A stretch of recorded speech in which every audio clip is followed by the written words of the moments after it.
the fightingest creature in the Philippines today. Manuel Ortega Abis. There are only 3 breeds of creatures alive and roaming the Philippines today: the con artist, the conned, and the confounded. Give another man your hand, and he'll take it home along with your arm. Have the heart to make him tenant, and right away he'll own your land. The world, this is the what is way of dog eats dog eats dog eats dog. Fortunately, the story of George Q is not a bit different at all, and more classic rather than classy. We might even consider it a classic case of dog barks at cat paws at mouse nibbles at the man eats up dog. Everybody in the Philippines today is very familiar with the story. The dog, Canis Majoris Causus Trafficus, is the Sympatric Bus Company. The cat, Felis Nine Livesus, is the crepuscular road accident victim. The mouse, Mus Reckless Venus Lacus Sleepus, is the thigmotactic bus driver / culprit. And finally, the man, Homo sympatheticus Yetis corruptibilis, is the man. With our story, however, George Q is neither the dog, nor the cat, nor the mouse, nor connected with either the LTO or LTFRB to be the man. He is a hopeless romantic, gullibilus when in lovus, a public attorney as well, and a dogged one at that. In that early morning hours of the road accident within our story, 4:15 to be exact, George Q actually started the day the only way he knew how. Since the good public attorney was very much aware of the fact that there are only 3 kinds of people in the city of Z, and on the first working day of Monday at that. The first kind are the drivers, the second are the passengers, and the last but not the least are the pedestrians.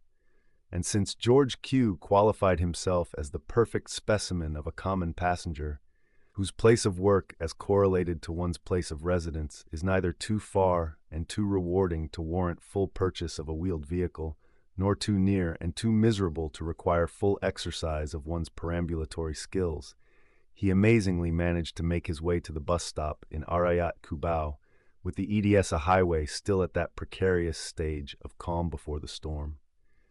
And as an added reward to his being early, George Q stood there waiting for a bus going southbound and breathing the fresh air of dawn. Yes, intimately stood there shoulder to shoulder with our story's young, beautiful, and utterly voluptuous would-be victim. It might have been the lady's cheap yet sensuous perfume, which percolated within the overly large parameter of his nostrils, or perhaps the tuft of the woman's long, black, and soft curly hair, which accidentally brushed against the exposed part of his left arm. Irregardless, Public Attorney George Q was attracted to what to him that moment in time he considered a perfect specimen of the opposite sex. Thus, being the dogged fellow gentleman that George was, he introduced himself. Fortunately, there was no rebuff, only a sobriquet. Or at least George thought of it a sobriquet, Vante, a curiously unique name for a girl, or for anyone for that matter. Vante. Vante. Indeed, to George, it was sounding out to be a very beautiful nickname, the kind which could be etched on the heart of any hopeless romantic and which could launch not really 1,000 ships. Perhaps a poem with 1,000 lines would be more realistic. Vante. Vante. George kept twirling the name with his tongue. Was it of Spanish origin, or of the other known languages of romance? And with the barrier of communication deftly torn down by the public legal officer, he proceeded to make small talk, hoping that the next bus which would be queuing close to them would not be Makati-bound. Oh, the fringe benefit of being an early worm, having the luxury to choose one's bus ride going to work. For a few moments during the animated conversation, George could have sworn he saw a glint from the eyes of Vante when he in feigned passing mentioned that he worked as an attorney, leaving it to the woman's imagination of what breed of legal knighthood was he. Oh, if only the good fellow knew how that seemingly harmless sobriquet of his new acquaintance would play an important role in the next exciting series of events which would be happening soon at that nondescript bus stop of Arayat, Cubao. Sooner than expected, even.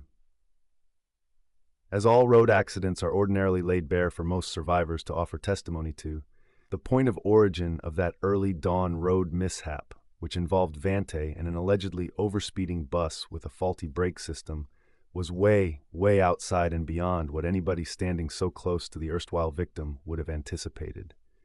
Approximately 2 blocks away from the Arayat bus stop, The MMDA personnel manning the intersection of Edessa and Aurora Boulevard attested in their report that indeed they saw the bus manage to beat the red light.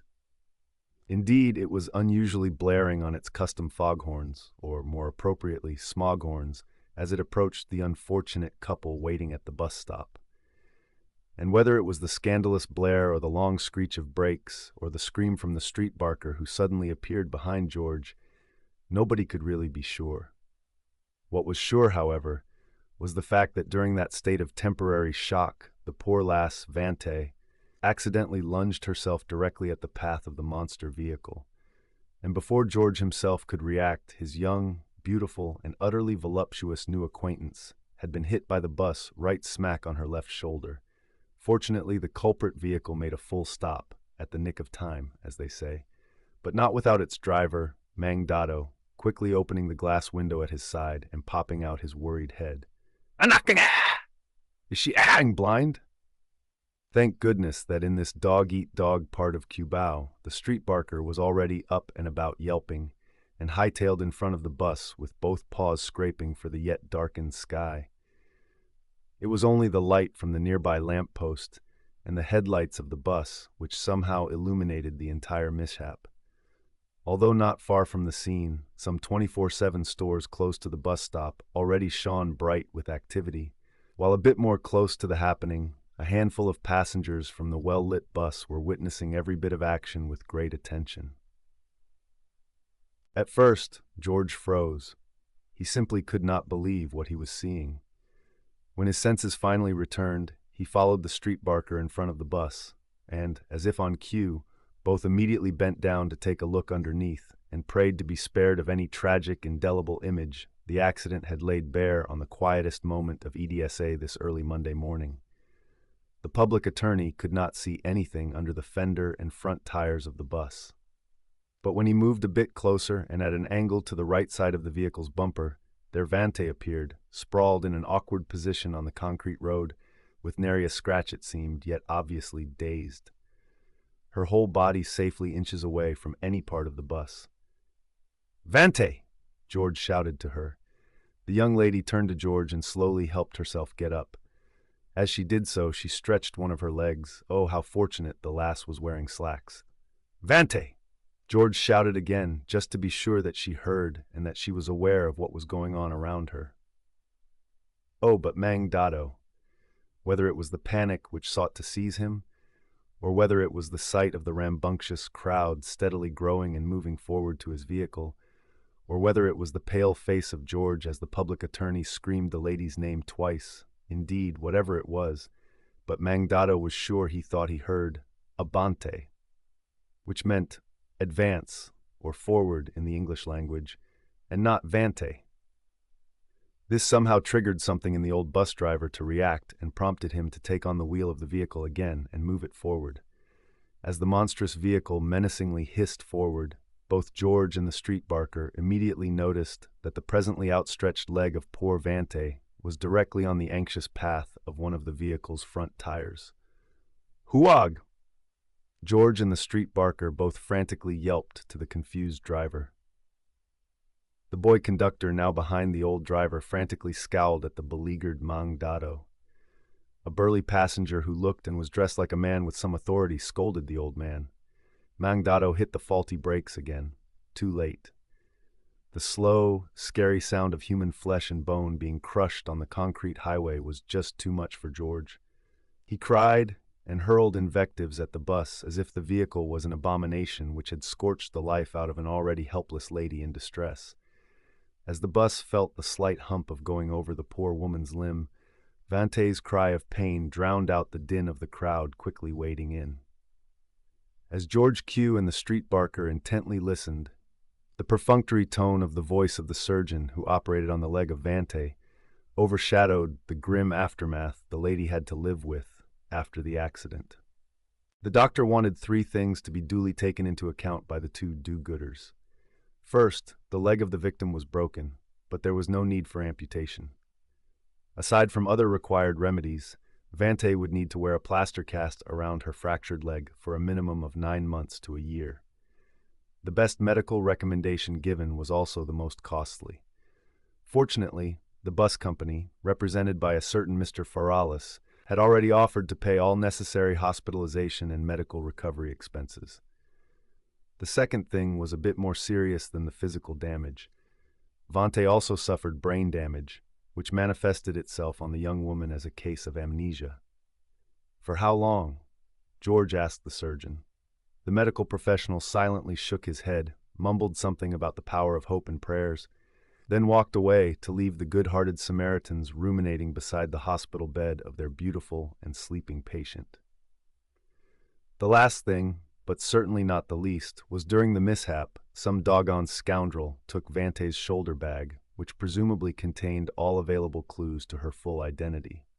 As the street barker properly introduced himself to the public attorney and reaffirmed his commitment to help in any way possible with Vante's future pursuit of reparations, only one thing went back and forth across the brain of the gullibilus when in lovius. There are only 3 breeds of creatures alive and roaming the Philippines today: the con artist, the conned, and the confounded. And I wouldn't be called by my boss as the fightingest creature in the Philippines today if I wouldn't make sure she would not be conned or confounded by the system. Thus, for weeks following the accident, George Q helped Vante file a case against the dog and its mouse in the office of the man, who was the chief officer of the LTFRB.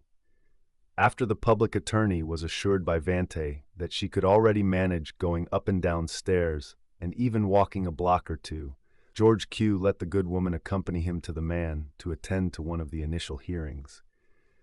As hereunto mentioned before, Mr. Faralis, who represented the bus company and Mang Dato, had pledged to shoulder all medical and hospitalization expenses of the lady victim, and even went out of his way to search for the true identity of Vante so that all subsequent checks would hopefully be made out to her name.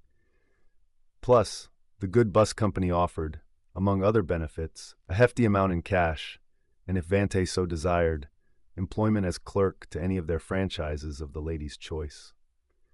There was the catch to this windfall, of course, which Public Attorney George Q had been anxiously waiting to hear from Mr. Faralis, and as witnessed by the LTFRB chief himself, that prior to the release of the results of the investigation being conducted by the LTFRB, the good bus company and its remorseful driver would maintain that the road mishap was primarily caused by the faulty brake system of the vehicle concerned, that the bus management would be doing everything in its power to rectify its damaged reputation by improving its maintenance of its personnel and transportation system, and that as a clear sign of good faith, it would readily accept any official decision made by the man regarding the case, and that under no circumstances would the aggrieved party, Vante, explicitly hold the bus company and Mang Dato liable to any other damages except as those already noted by all the parties concerned and had already been freely entered into a legally binding amicable settlement. Perhaps it was the personal presence of Vante during that particular hearing, when the man was already eating up the dog for some time, and when afterwards the amicable settlement papers was shown for all the parties concerned to peruse and then expectedly sign. Yes, perhaps it was the personal presence of the lady victim sitting in crutches and in pain beside him, with her sorry leg in an itchy plaster cast, which made the good public attorney George Q lean lightly on Vante's shoulder and whisper something to her ear. In turn, Vante nodded her head and whispered something back to George. Whoever said that chivalry was dead must also have been the same person who said that there's certainly a sucker born every minute. Thus, in a sudden surge of energy, George rose from his seat and, like a postmodern day Don Quixote, started to brandish his legal sword and shield to protect what he thought was his lady's rightful interests. He started off by stating on the record that the Traffic Bureau's own CCTV footage of the incident should be entered into the man's report as a very important piece of evidence.